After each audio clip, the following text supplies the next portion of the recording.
Well, good afternoon, everyone.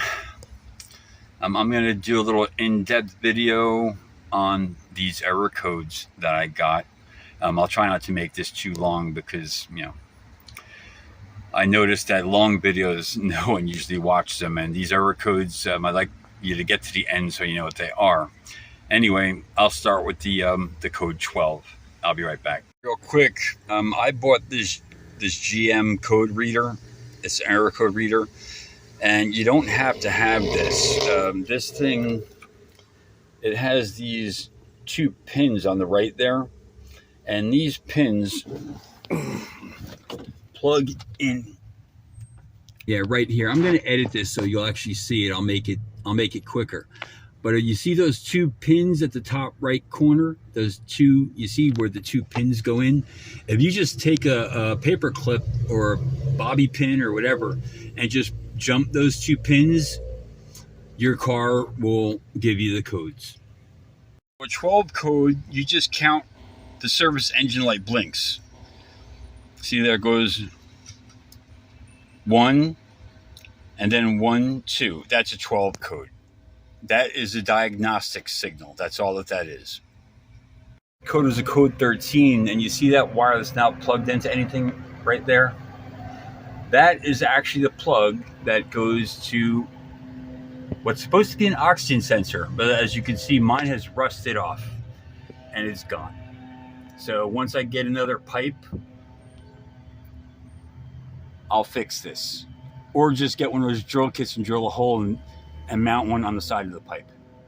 37 is a torque converter clutch switch error. And it is because this emergency brake pedal, my light keeps coming on because the brake keeps like slipping. See, it's very loose. So it keeps slipping down and turning on the switch. And that goes to, on the transmission of these 4L80s, I have this, that is my emergency brake on the back of the transmission. And that's to tell the engine and the transmission that the emergency brake is on and active. So I'm gonna have to check that wire because as you can see, look, this is the wire.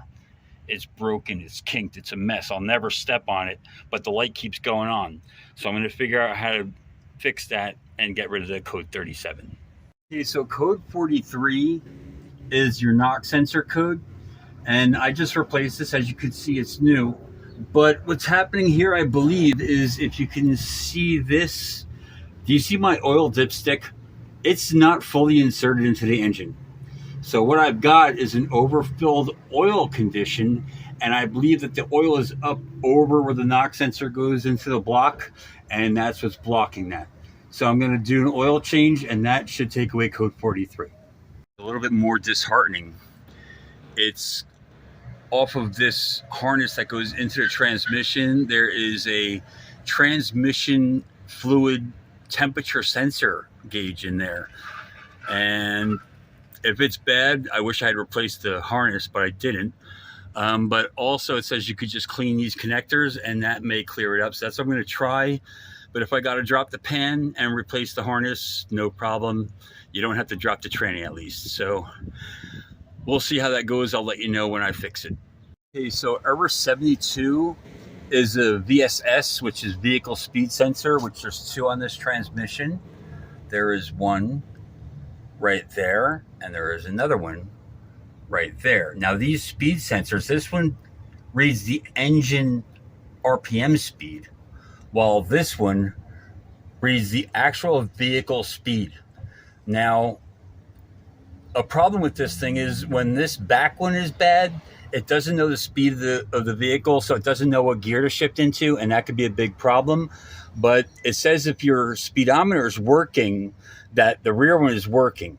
So I have a feeling that it's not reading my engine RPM speed correctly. So I'm going to change these two regardless anyway.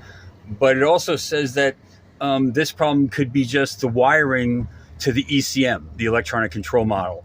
So I'm going to be taking that out because I'm going to explain that. I have that error code too. So easiest thing is just change these two speed sensors because they're cheap. So I'll be back with that discovery later. Okay, so I'm pulling codes 81 and 82, and in my OBD1 list, I don't see an 81, but 82 is actually a crank position sensor that's located right inside here. One of these two plugs talks to that, and that controls your firing, and it could really hamper and damage your engine. So that's going to be the first thing I try to repair. I may just put a new module in there. I don't know how much it costs, but it's just 2 screws. You pull it out, you put a brand new one in there. But this is probably why I'm getting such crappy gas mileage, and she runs a little sluggish, if you ask me. So error codes 8182 will be from inside here, and hopefully that takes care of that. And by the way, the last one, number 86 might be what's causing all my issues, actually. So I'm gonna take a look at that. That's in here. This is your electronic control module. And as you can see, mine looks like crap. I am going to open it up, see if there's anything wrong with it, clean it. I got contact cleaner, and I got my soldering iron. I got everything. I already replaced and repaired 2 wires on this thing. So I think the error for 3 of these error codes is all inside here. So I'll let you know as soon as I get this thing all figured out. So that's the basic rundown of the error codes that I pulled on Bertha here. I'm going to try to do it little things at a time that don't cost money first. Like I think today I'm going to take this ECM apart. I don't know if I'm going to make a video on it unless I find something interesting enough to make a video on. I don't believe I will, because I can just spend $100 and go and get a brand new ECM somewhere, a remanufactured. But I don't want to do that. I'm on a budget, retired. I don't want to be spending another $400 on parts after I just put like $600-700 into rebuilding my transmission. So anyway, after I get these things figured out, I'll put the results in. I'll make another short video. I don't want to keep making long videos, but at this time, I know what has to be done, and I hope that what I think has to be done gets all the problems solved. And enjoy the rest of your day. I'm trying to enjoy a vacation that's not a vacation. I didn't get to go to the beach 2 days in a row now because Bertha is more important. So anyway, may the force be with you. May you enjoy the rest of your evening, and I will see you soon.